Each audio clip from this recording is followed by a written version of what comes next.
tal? Buenos días. Comenzamos en directo una nueva edición de Atlántico Noticias y lo hacemos hablando de los tanques de Israel que ya están en el centro de Rafah. Recordarán que hasta ese territorio en el sur de la Franja de Gaza habían huido cientos de miles de palestinos cuando el ejército israelí comenzó su ofensiva por el norte. Y ahora muchos de ellos, otros cientos de miles, se ven obligados a hacer el recorrido contrario.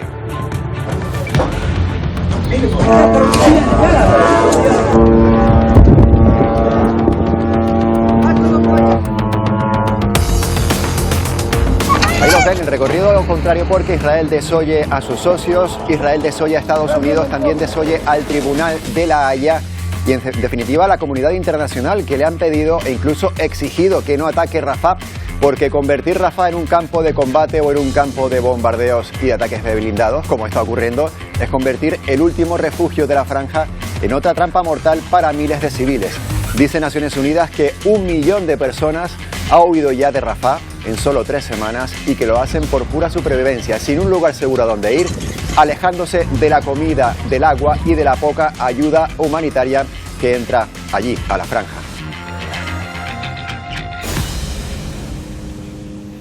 Bueno, enseguida vamos a hablar con la Agencia de la ONU para los Refugiados Palestinos, que trabaja en estos momentos allí, en la Franja de Gaza, en condiciones extremas, pero antes pasamos por Madrid, por lo que está ocurriendo en el Congreso, donde sigue hasta ahora, y lo están viendo, la sesión de control al gobierno con varios frentes políticos abiertos. Uno de ellos es la investigación a Begoña Gómez, la mujer de Pedro Sánchez, porque en las últimas horas el juez ha levantado el secreto de sumario en ese caso y se ha hecho público que la mujer de Sánchez figura como investigada, lo que antes se conocía como imputada desde la apertura de las diligencias. Una circunstancia que fue notificada a la mujer del presidente y a su defensa el pasado 24 de abril. Recordarán esa fecha del 24 de abril porque fue la fecha en la que Pedro Sánchez anunció su periodo de reflexión con aquella famosa carta a la ciudadanía. El juez, no obstante, pese a esa condición de investigada, todavía no la ha citado a declarar. Esto se suele hacer al inicio de una causa donde hay una persona investigada. Begoña Gómez todavía ni siquiera ha sido citada a declarar y además el sumario incluye un informe de la Guardia Civil que señala que no hay indicios de delito por parte de la mujer del presidente. Lo que Pedro Sánchez hizo fue mentir a todos los españoles, ocultarnos la verdad de la situación judicial de su mujer y que le afecta directamente a él y a su gobierno en primera persona. La realidad es que hay una investigación, un informe de la UCO, es decir, de la Guardia Civil, posterior a este sumario, en la que desmonta punto por punto todas las falsedades sobre las que se basa la acusación. Bueno, pues no me negarán que en esas últimas semanas los episodios políticos se van sucediendo como si fuera esto incluso una serie de televisión. Desde primera hoy, otro nuevo episodio. Ha habido sesión de control al gobierno con un cara a cara entre el presidente Pedro Sánchez y el líder de la oposición, Alberto Núñez Feijóo, en el que se ha hablado de la mujer del presidente. Siguiendo lo que ha ocurrido en el Congreso ha estado Silvia Mascareño. Silvia, ¿qué titulares nos deja esa sesión de control? Pues no hay nuevos titulares más allá de un nuevo enfrentamiento entre gobierno y oposición a 10 días de las elecciones europeas y, como contabas, solo un día después de que se confirmara de que Begoña Gómez ya tenía la condición de investigada cuando Pedro Sánchez se tomó esos 5 días de periodo de reflexión. Así que hemos vivido un nuevo enfrentamiento entre una y otra bancada. Pedro Sánchez no ha querido entrar en el fondo de la cuestión, se ha limitado a acusar al Partido Popular por sus lazos con la extrema derecha, no solo en España, sino también en Europa.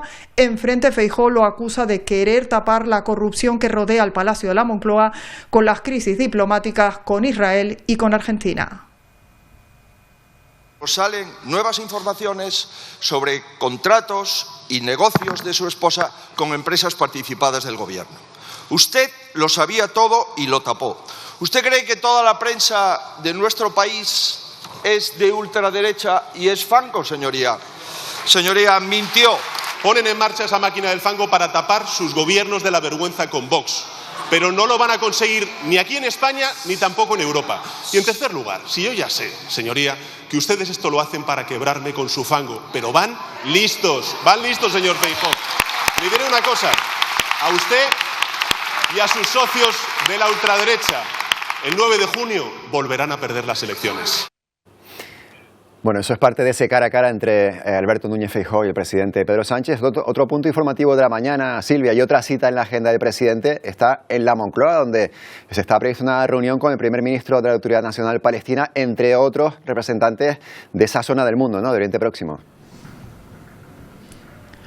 Sí, Sánchez abandonaba antes de tiempo el hemiciclo, esa sesión de control, para trasladarse al Palacio de la Moncloa. Allí se ha reunido con el Comité Árabe Islámico sobre Gaza. Entre los integrantes de ese comité está el primer ministro de la Autoridad Palestina. Juntos han analizado la decisión tomada ayer por el gobierno español en el Consejo de Ministros de reconocer el Estado palestino. Decisión con la que el gobierno español quiere contribuir a la paz en la zona, pero que, recordemos, ha provocado una honda crisis diplomática con Israel. Hoy no ha habido declaraciones, pero ayer ya se pronunciaron ambas partes. Palestina agradece el gesto, mientras España advierte que no va a ceder a las presiones de Israel. Infinitamente gracias. Y en nombre de España, al igual que los otros países, hoy es un motivo de respeto, de admiración y reconocimiento, no solamente del pueblo palestino, sino de todas las mujeres y hombres amantes de la justicia y la libertad. Hoy es un día importante en la historia de España porque enarbolamos bien alto la bandera de la paz y de la dignidad. Nadie nos intimida y nadie separará al Gobierno de España de apoyar la legalidad internacional, la justicia. Cuando dice Álvarez que nadie nos intimida, se refiere a ese choque diplomático que se ha generado con Israel. País, por cierto, en el que ayer estuvo Santiago Abascal, el líder de Vox, que, como ven, se entrevistó con el primer ministro Benjamin Netanyahu, al que expresó su apoyo y, según ha contado él mismo, Santiago Abascal, le dijo que Pedro Sánchez no es España.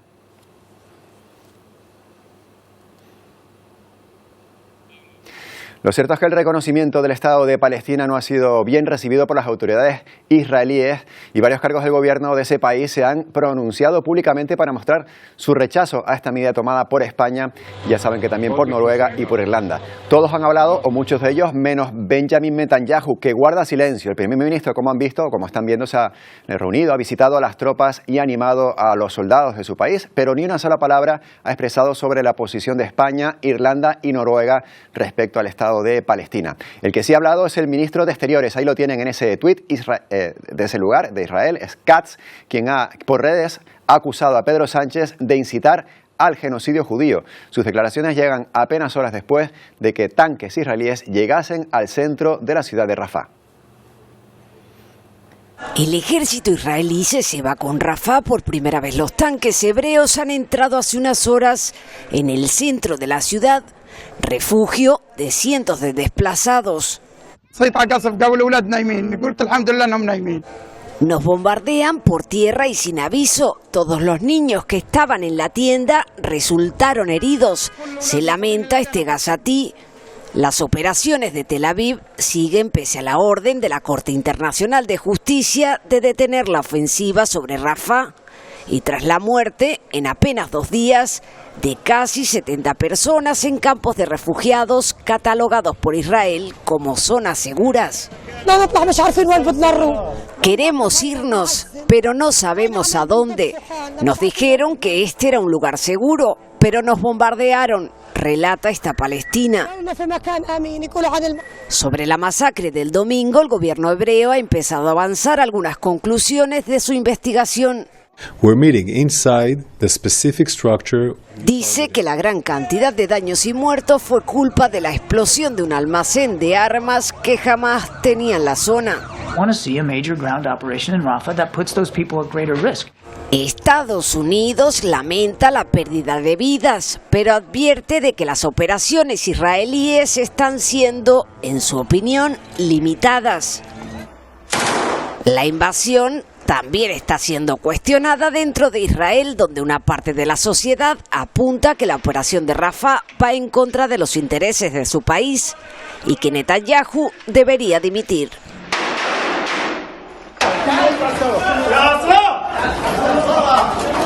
Bueno, Médicos Sin Fronteras alerta de que ya no queda en Gaza ningún gran centro sanitario para atender a las víctimas. A esto hay que añadir que Estados Unidos ha suspendido el envío de ayuda humanitaria a la franja por mar después de que el mal tiempo dañase eso que están viendo, es el muelle temporal que había construido esa propia organización, Estados Unidos, en la costa de Rafah. Varias organizaciones humanitarias llaman a declarar oficialmente la hambruna en Gaza.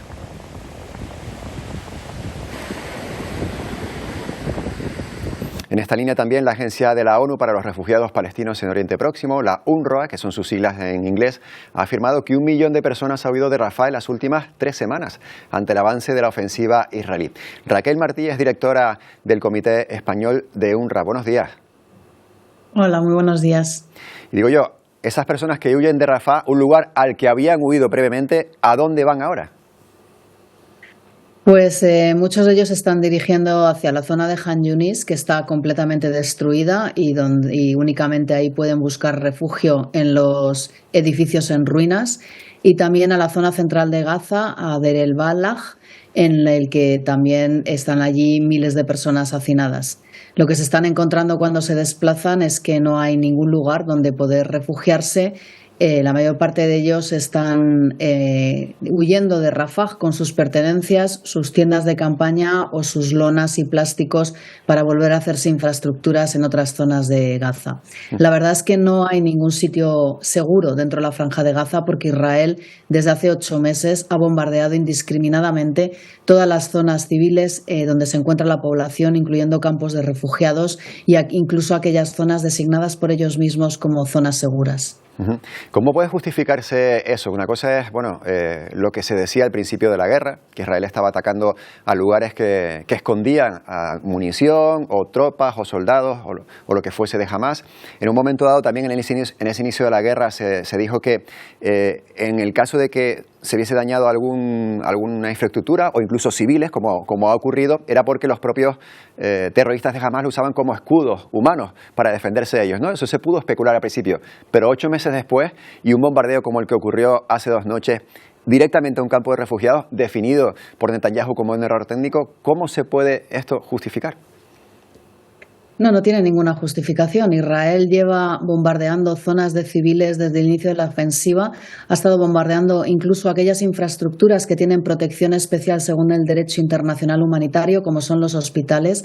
Ha bombardeado edificios de Naciones Unidas, que está prohibido bombardear esos edificios de Naciones Unidas con población refugiada, mayoritariamente niños y mujeres, con lo cual Israel está bombardeando absolutamente de forma indiscriminada a toda la población. No se puede hablar, por supuesto, de daños colaterales, ni se puede hablar de errores, ni se puede justificar de ninguna manera. Tengo que decir que, además, según informaciones que estamos recibiendo de personal internacional humanitario en el terreno, es probable que el número de muertos del domingo pasado en el ataque sobre Rafah alcancen las 200 personas. Es absolutamente injustificable y era una zona determinada segura por el propio Israel y era una zona en la que únicamente había población refugiada, mayoritariamente mujeres y niños, en tiendas de campaña, en infraestructuras de plástico y de lonas, en una zona en la que Israel, repito, había declarado segura.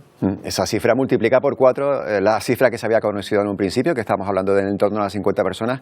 Me dice usted que ya 200. En ese lugar también trabajan personas de UNRWA. Incluso el bombardeo cayó cerca de una de las sedes que tienen ustedes allí. ¿Cómo lo ha vivido su propio equipo?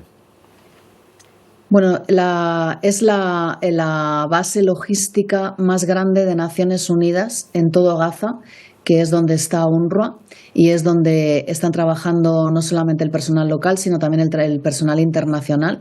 La verdad es que están aterrorizados, tengo que decir, porque las bombas cayeron, como usted dice, muy cerca de esta sede de UNRWA y en cualquier momento pueden caer sobre ellos. Realmente UNRWA no tiene ningún plan de abandonar Rafah hasta que sea absolutamente necesario.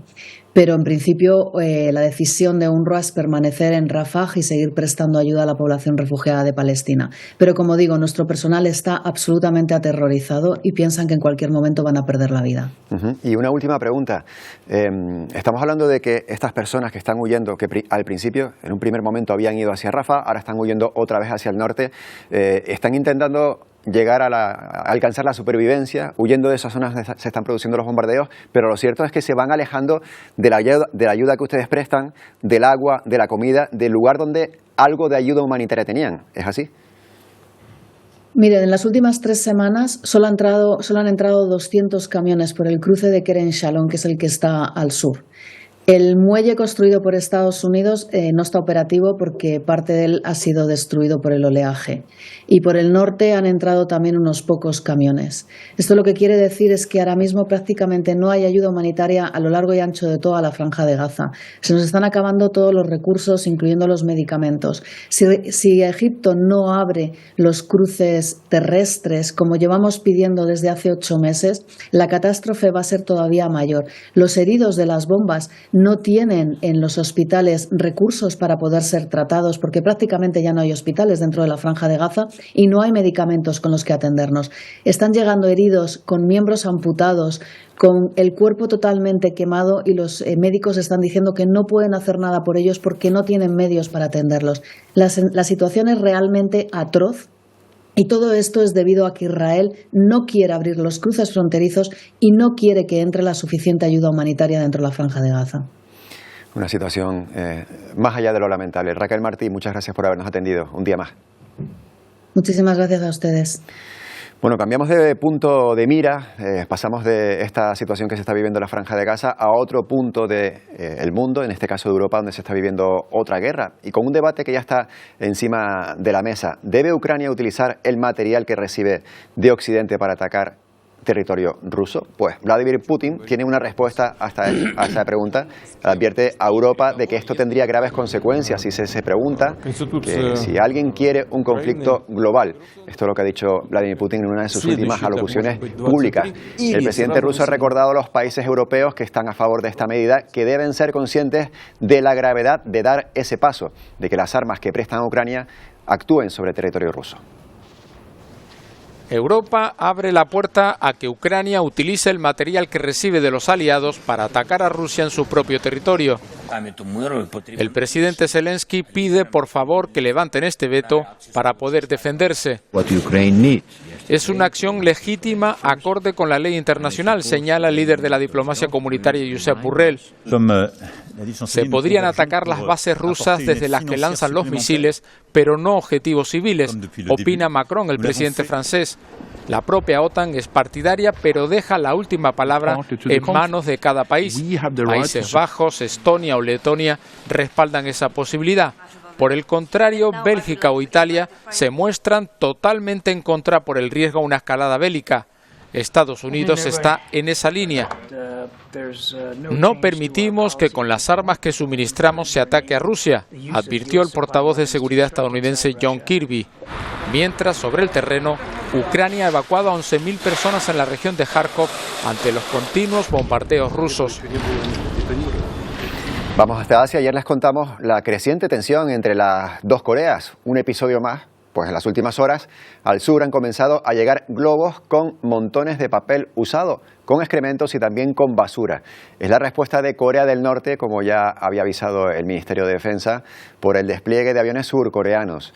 Ya se han encontrado cerca de un centenar de esos globos. Las autoridades han advertido a los residentes que viven cerca de la frontera para que estén alertas ante la llegada de eso que están viendo, esos globos con basura a Corea del Sur.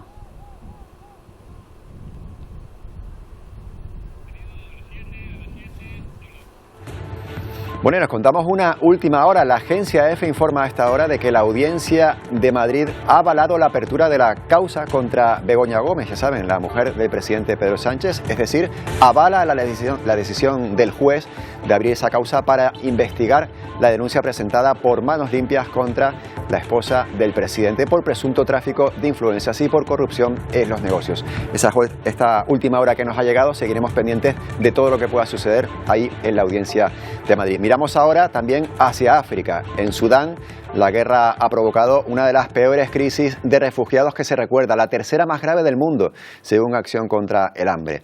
Más de 500.000 personas han tenido que abandonar sus hogares por los recientes enfrentamientos entre el ejército y los rebeldes que comenzaron el pasado 10 de mayo. Agencias humanitarias advierten también de que los tres principales hospitales de este lugar han sufrido daños y que hay en torno a 40.000 mujeres que requieren cuidados por embarazos de alto riesgo que no están siendo atendidas. Además, los ataques contra las escuelas continúan y en un año ya han dejado más de 18 millones de niños sin escolarizar.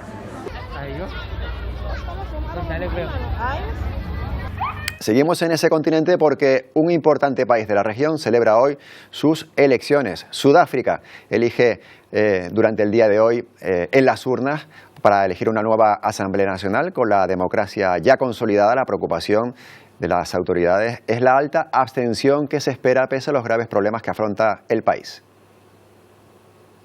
My name is Boto Obese. I was born in 1994, 27th of April. Se llama Boto y nació en 1994, el año y el día de las primeras elecciones en Sudáfrica tras acabar el régimen del apartheid. Mi deseo para el futuro es ver que nuestra comunidad tiene servicios comunes, dice Boto. Es esa la falta de servicios, la corrupción y la pobreza de millones de personas lo que ha ido desgastando al Congreso Nacional Africano, los herederos de Nelson Mandela.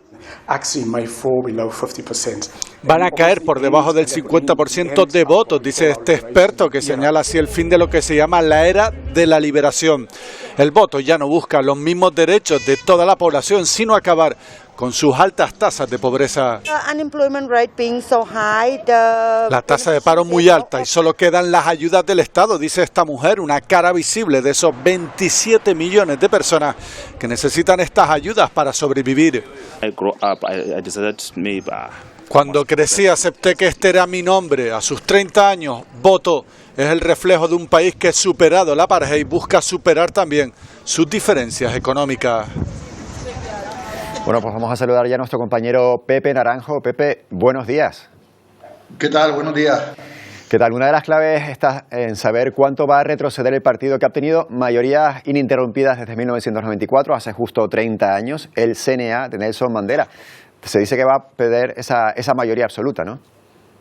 Sí, así lo dicen los últimos sondeos. Estamos hablando de un partido que ha dominado el panorama político durante 3 décadas, nada menos, con mayorías siempre superiores al 60%, hasta que hace unos 10 años, más o menos, empezó un lento declive, imparable declive, que le ha llevado a estar a punto de perder esa mayoría absoluta en el Parlamento, probablemente en las elecciones que se celebran hoy. Los últimos sondeos hablan de unos porcentajes en torno al 44 o 45%, lo que le obligaría a buscar pactos o coaliciones de gobierno en una oposición variopinta y dividida, pero habrá que explorar esa fórmula porque parece claro que el Congreso Nacional Africano, el partido histórico de Mandela que luchó contra la apartheid, va a perder esa mayoría, ¿no? Nada es eterno, incluso el legado de Mandela se va difuminando en el tiempo. Lo cierto es que ahora mismo Sudáfrica está acusada por el crimen, por el desempleo, por la corrupción, por tanto es entendible, ¿no?, que haya dudas a la hora de volver a apoyar al mismo partido que ha estado durante los últimos 30 años. Sí, es indudable que el Congreso Nacional Africano sigue siendo una poderosa maquinaria política que tiene un enorme gancho electoral por su historia, por su pasado, pero como apunta, ¿no?, estamos hablando de un país en el que hay unas enormes tasas de violencia. Se calcula que hay un asesinato cada 20 minutos, violaciones en las grandes ciudades, etcétera. Hay casos de corrupción que se han ido produciendo en el entorno del poder y del gobierno, un problema de servicios, de cortes de luz, cortes de agua, etcétera. Digamos que es un país en el que hay un enorme descontento popular. La tasa de paro, como apuntaba, se calcula en torno al 33%, una de las más altas del mundo, y todo eso hace que el partido haya sufrido un enorme desgaste. Ahora habrá que ver cuál es la aritmética parlamentaria, qué fórmulas encuentra el Congreso Nacional Africano para mantenerse en el poder. Las elecciones que se celebran hoy, sabremos los resultados en el entorno de una semana aproximadamente, así que estaremos pendientes, Pepe. Otro punto de interés en este continente, Burkina Faso, porque esta semana hemos conocido que la Junta Militar que gobernaba en este país de una forma transitoria después del golpe de Estado de 2022 ha decidido permanecer otros 5 años más en el poder. Esa fue la propuesta que salió tras unas reuniones nacionales el pasado sábado. Así que vemos que, bueno, llegaron para poner cierto orden, para hacer un gobierno transitorio, pero vemos que se quieren quedar. Sí, es lo que está pasando en África, ¿no? Mientras en Sudáfrica tenemos la fiesta de la democracia, por así decirlo, en otros países, desgraciadamente, se avanza hacia regímenes lo estamos viendo en Burkina Faso y también hace poquito en Mali. La situación es muy similar en ambos países. Miembros del ejército que dan un golpe de Estado, que prometen que van a ir a una transición de 1 año o 2 años, pero que luego, una vez en el poder, digamos que intentan quedarse. En este caso, en Burkina, estamos hablando de 5 años más de régimen militar, avalado por esa supuesta diálogo nacional, pero lo cierto es que la actividad política está prohibida, que los activistas de derechos humanos están perseguidos, que hay un enorme retroceso de las libertades, ¿no? Ellos decían que venían para luchar contra el terrorismo y el yihadismo, que es verdad que es una seria amenaza, pero claro, al final se van a quedar en el poder durante mucho tiempo manu militari, y eso no es una buena noticia para la democracia, ¿no? Mencionabas también Mali, vecinos del norte de Burkina Faso. ¿Cómo es la situación allí?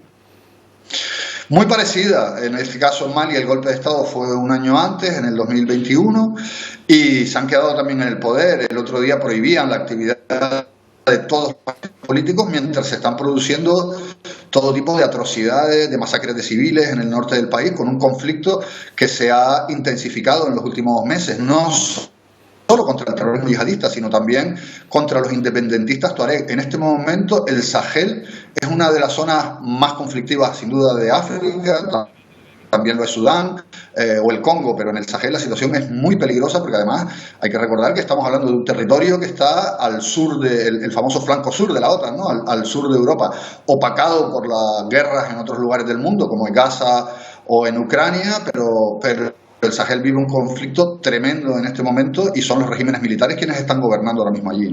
Tremendo, y para más INRI, las tropas de la Unión Europea, que las últimas que quedaban se estaban retirando, así que esa zona del mundo también, el Sahel, Pepe, es digna de un análisis contigo, a lo mejor la próxima semana, una de estas semanas. La próxima semana seguramente también tendremos que hablar del resultado de las elecciones en Sudáfrica, así que vamos apuntando ya esos temas. Muchas gracias por habernos atendido. Un día más. Gracias a ti, un abrazo. Bueno, vamos hasta Estados Unidos porque el primer juicio penal de momento contra Donald Trump finaliza tras 6 semanas y la toma de declaración de 22 testigos. Ahora falta el veredicto del jurado. El expresidente se enfrenta a 34 cargos por delitos graves de falsificación de documentos comerciales para presuntamente encubrir el pago a la actriz Stormy Daniels para que no revelase un también presunto, cada vez más confirmado, encuentro sexual entre ambos, justo antes de las elecciones que ganó Trump cuando se presentó a presidente del gobierno de Estados Unidos. Si finalmente es declarado culpable, podría enfrentarse a 4 años de prisión. Otras elecciones, las presidenciales en Venezuela, no contarán con observadores de la Unión Europea. Venezuela ha revocado su invitación después de pedir a Europa que levantara todas las sanciones a ese país. Unos comicios en los que van a participar por primera vez la oposición al gobierno de Maduro en una década.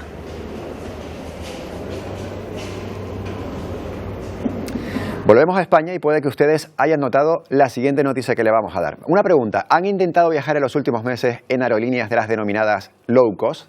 Quizás hayan pensado que los precios, esos precios más baratos que solían tener estas compañías, ya no lo son tanto. Es la tendencia en estas compañías.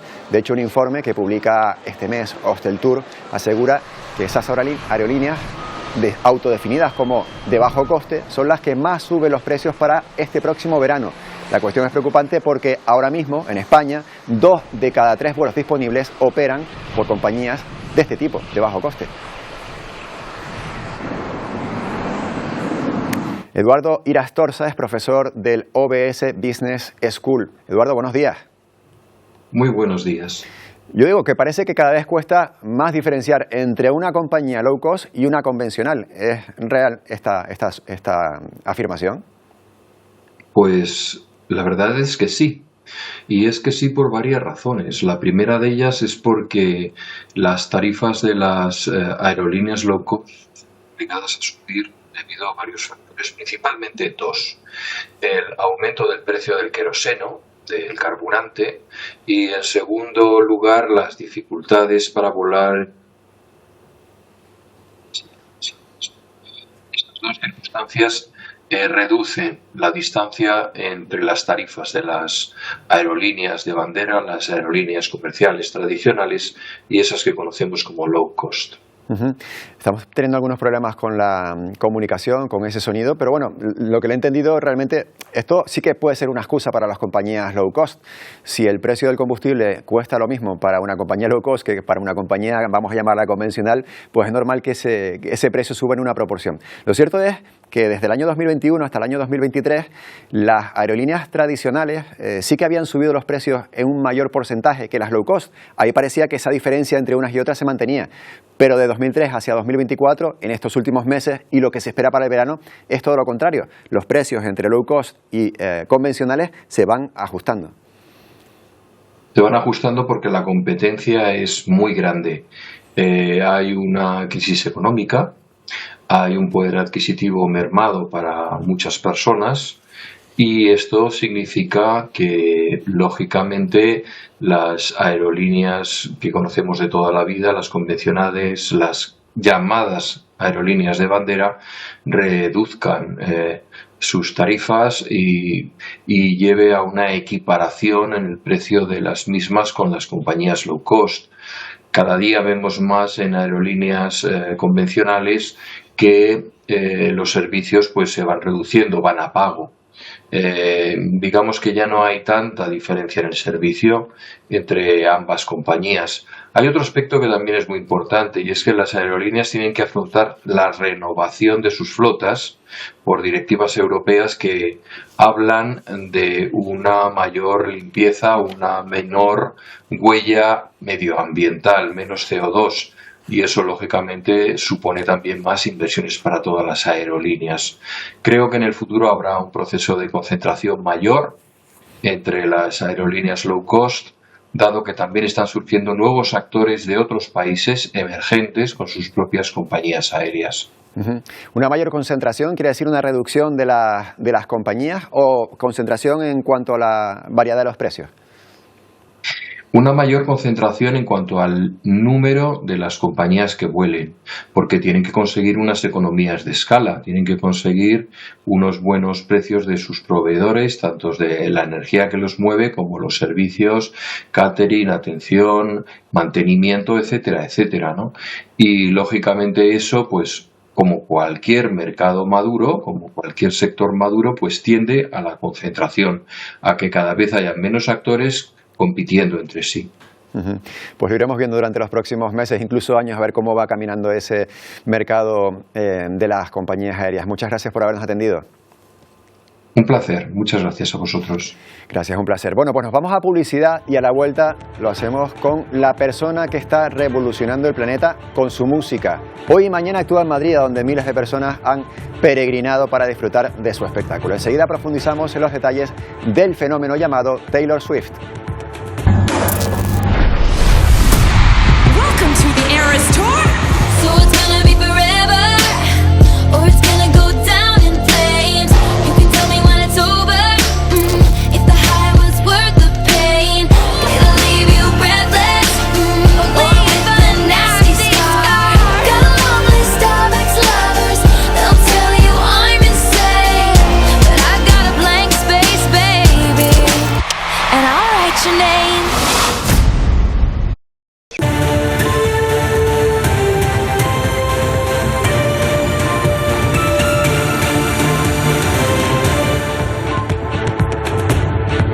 Son las 11:43 de la mañana, hoy es 28 de mayo, seguimos en directo en Atlántico Noticias, y que sea 28 de mayo quiere decir que ha llegado el día T de Taylor Swift, que ofrece 2 conciertos dentro de las paradas europeas de su gira de Eras Tour. Serán esta noche y también mañana por la noche en Madrid, donde ya se imaginarán que van a darse cita a miles de personas. Muchísima gente llega desde fuera y como no siempre llueve a gusto de todos, los vecinos del nuevo Santiago Bernabéu denuncian que va a haber mucho ruido. No puede ser que un estadio suponga una especie de maldición para la ciudad.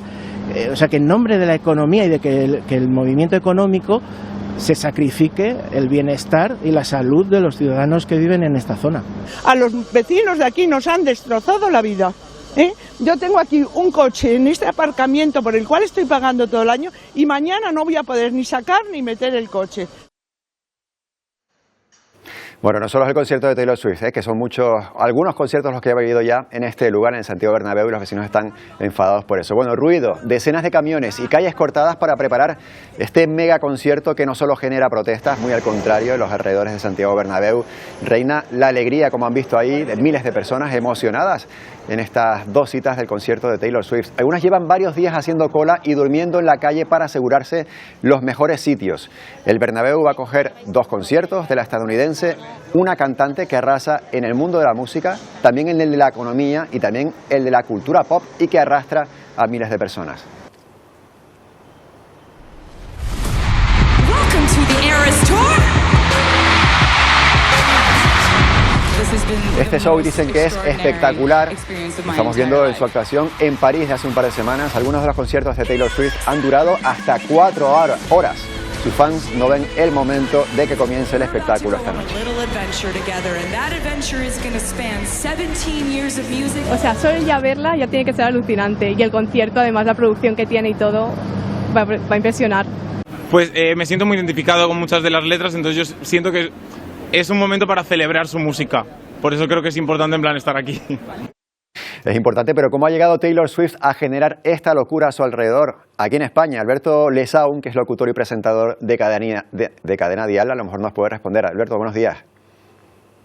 ¿Qué tal? Buenos días, Antonio, ¿cómo estás? Oye, y felicidades a todos los canarios de forma anticipada por vuestro día. Por nuestro día de Canarias, que será mañana jueves. Muchas gracias, Alberto. Bueno, ¿cómo de grande es el fenómeno Taylor Swift?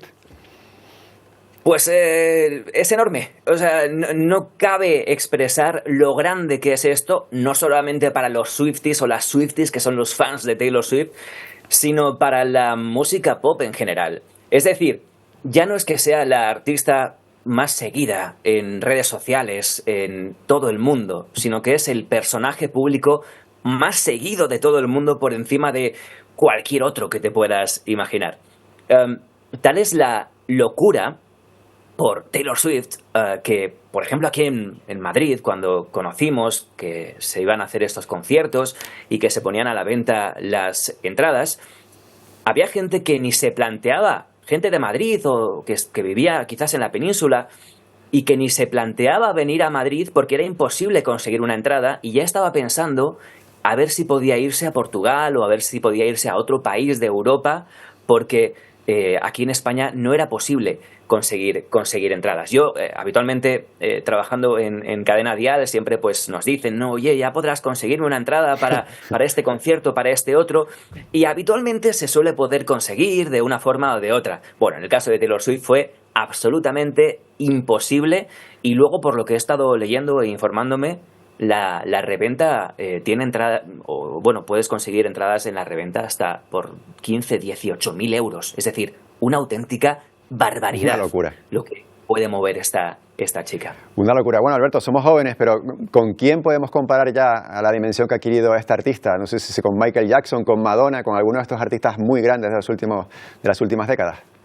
Bueno, a ver, esto puede sonar un poco frívolo, un poco exagerado, quizás a generaciones un poco más, o a otras generaciones, o a gente pues de más edad y que haya conocido pues efectivamente los mejores momentos de Michael Jackson, de Madonna o de Bruce Springsteen o de, en fin, tantos grupos, ¿no? O tantos artistas. Pero es una realidad que hoy en día Taylor Swift se puede comparar a todos esos que te puedas imaginar, incluso a grupos que eran fenómenos en la época, como The Beatles o como The Rolling Stones o grupos tan grandes. Y ya digo, o sea, igual nos están escuchando y alguien dice, hombre, ¿cómo vas a comparar a los Beatles con Taylor Swift? Pues a nivel de repercusión sí que la podemos comparar.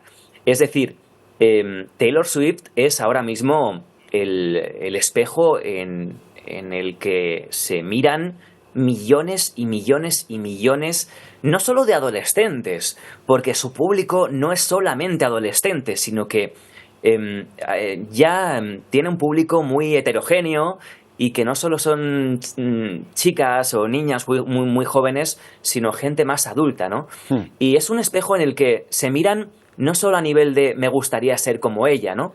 Sino que Taylor Swift es una persona que tiene un gran carisma, mucha fuerza, tiene un discurso propio en cuanto a cambio climático, en cuanto a empoderamiento femenino, incluso un discurso político propio que obviamente puede llegar y puede calar en millones y millones y millones de personas. Estamos hablando que es una artista a la que siguen casi 300 millones de personas en redes sociales, que se dice pronto, es varias veces la población de España. Es que esa es una de las claves también de este tiempo, ¿no? Mencionábamos artistas de otras épocas, los Beatles, Rolling Stone, Bruce Springsteen, incluso tú lo has mencionado, que por cierto, el jefe, el boss, y a ella la llaman la jefa, ¿no?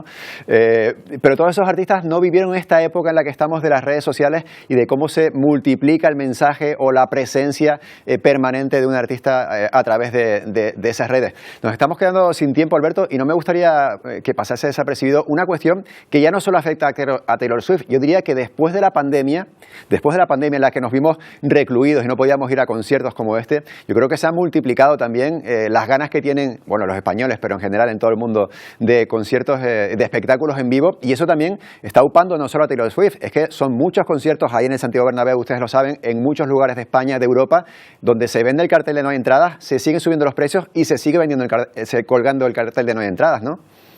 Es habitual que este tipo de conciertos llenen y sean un sold out absoluto, y no solo un Santiago Bernabéu, sino dos, que lo iba a decir hace unos años, ¿verdad? Entonces, hay un punto negativo aquí, que es que las entradas cada vez son más caras, y la verdad que es un problema para muchos, que vamos a decir, obviamente, ojalá fuesen un poco más baratitas, ¿no?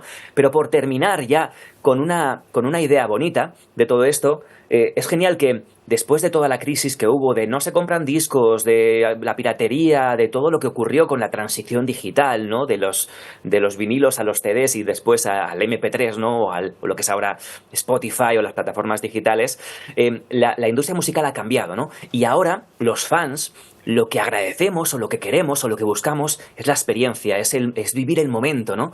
Y entonces es bonito que a pesar de que nos cueste mucho, y hay gente que realmente le cuesta muchísimo ahorrar y ahorrar y ahorrar para ir a un concierto como este, es bonito que lo hagan porque son experiencias que perduran, que son para siempre, ¿no? Y yo haría esa pregunta para terminar, ¿no? Seguro que muchos de nuestros espectadores, la gente que nos está viendo ahora, se acuerda de ese concierto al que fue con su madre, o con su hija, o con su pareja, o con amigos hace un montón de años, que fue una noche increíble, una experiencia mágica. Bueno, pues son cosas que quedan para siempre. Y creo que estos dos conciertos de Taylor lo van a ser para miles de personas que van a estar ahí estas noches. Me has convencido, Alberto. ¿Me puedes conseguir alguna entrada para esta noche? Bueno, si te pillas un vuelo a la península, podemos hacer algo. Muchas gracias por habernos atendido. Que vaya muy bien por Madrid. Un gusto, que tengáis un buen día. Bueno, vamos a ver qué nos tienen preparados ya Wendy Fuentes y Pedro Machín en el plató de Ponte al Día. Ya saben, el programa que empieza dentro de unos minutos, cuando acabe Atlántico Noticias. Cuéntenos, compañeros. ¿Qué tal, Antonio? Muy buenos días. Pues ya con todo listo para comenzar Ponte al Día. En la víspera del Día de Canarias continuamos celebrando lo que somos. Hoy lo vamos a hacer con los alumnos del Colegio Profesor Rafael Gómez Santos de San Mateo, porque van a celebrar su particular fiesta de la rama. Cambian las calles de Agaete por las de su localidad, y lo cierto es que no les falta ningún detalle. También vamos a estar en esos preparativos del gran baile de taifas de esta noche en la avenida marítima de Puerto del Rosario, en la isla de Fuerteventura. Pero hay muchísimo más, así que no se lo pierdan. En nuestro espacio dedicado a la salud, hoy vamos a hablarles de una patología muy pero que muy común, dolor de cabeza, cefalea. Lo ha sufrido en torno a un 85-90% de la población en algún momento de su vida. Lo cierto es que tiene diferentes orígenes y también consecuencias. Hoy en nuestro programa vamos a darles algunas pautas para poder sobrellevar estos dolores de cabeza. Seguiremos hablando de salud porque mañana jueves 30 de mayo es el Día Mundial de la Esclerosis Múltiple, una patología autoinmune que afecta aproximadamente unas 2.300 personas en Canarias, especialmente a las mujeres, y afecta directamente al sistema nervioso central y puede causar fatigas, mareos, problemas de visión, de habla o incluso también problemas intestinales. Tendremos varios testimonios y también hablaremos con asociaciones. Bueno, lo cierto es que probablemente muchos de nuestros espectadores y espectadoras serán muy suertudos y suertudas. ¿Por qué? Porque muchos empezarán hoy este puente de mayo con motivo del Día de Canarias, y es por eso que no podíamos pasarlo por alto en nuestro programa. Hablaremos de planes, hablaremos de escapadas y también cómo lo están viviendo desde alojamientos, también puertos y aeropuertos con motivo de este puente, de estos días de descanso. Estos son solo algunos de los ingredientes, como ya saben, pero siempre les ofrecemos un grandísimo y entretenido menú hasta las 2:30 de la tarde. Hasta ahora. Hasta ahora. Ahora, compañeros, bueno, pues hablando del puente del Día de Canarias, vamos a saber qué tiempo va a ser desde mañana hasta el domingo. A ver si Emilia nos puede responder. Emilia, cuéntanos.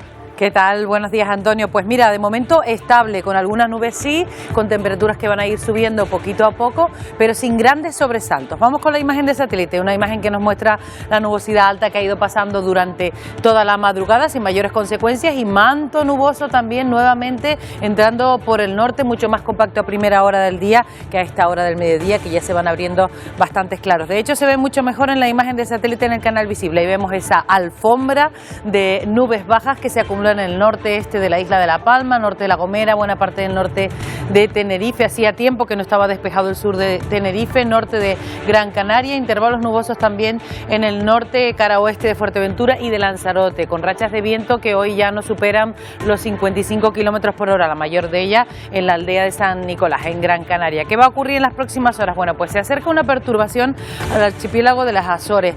Lo que ocurre es que no va a adentrarse más hacia el nuestro, hacia el archipiélago canario. Lo que va a hacer es debilitar los vientos alisios. El anticiclón lo desvía un poquito y debilita los vientos alisios. Eso va a favorecer que el viento cambie, será de componente norte, y que entre algo de la masa de aire cálida que tenemos tanto en el sur de la península como en el continente africano. Aquí también tenemos una perturbación, una pequeña baja que alguna inestabilidad dejará lejos de Fuerteventura y Lanzarote. En cuanto a las posibles precipitaciones o a la humedad durante las próximas horas, muy poca. Esta tarde, como mucho, en el norte del Hierro y de la isla de La Palma, y el viernes, por ese lado por donde decíamos que hay una pequeña baja en el continente africano, algo podría tocarle a las islas orientales, pero tampoco está demasiado claro que vaya a llegar. En cualquier caso será débil e intermitente. Respecto al viento, el viento va a tender a amainar durante la jornada de hoy miércoles, y mañana se vuelve a intensificar un poquito, pero va a soplar de componente norte en general.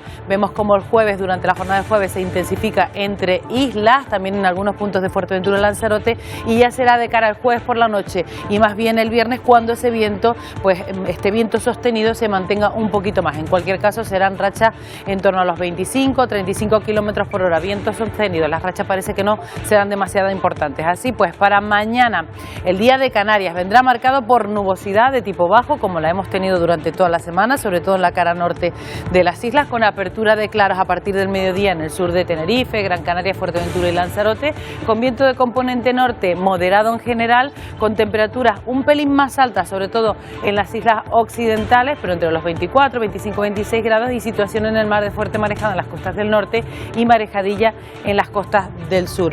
Lo que queda de puente el viernes, el sábado y el domingo, sobre todo el sábado y el domingo, lo que tendremos será un ligero ascenso de las temperaturas, pero como te dije al comienzo, sin mayores consecuencias, con nubosidad baja y con viento que de momento va a seguir soplando de componente norte moderado.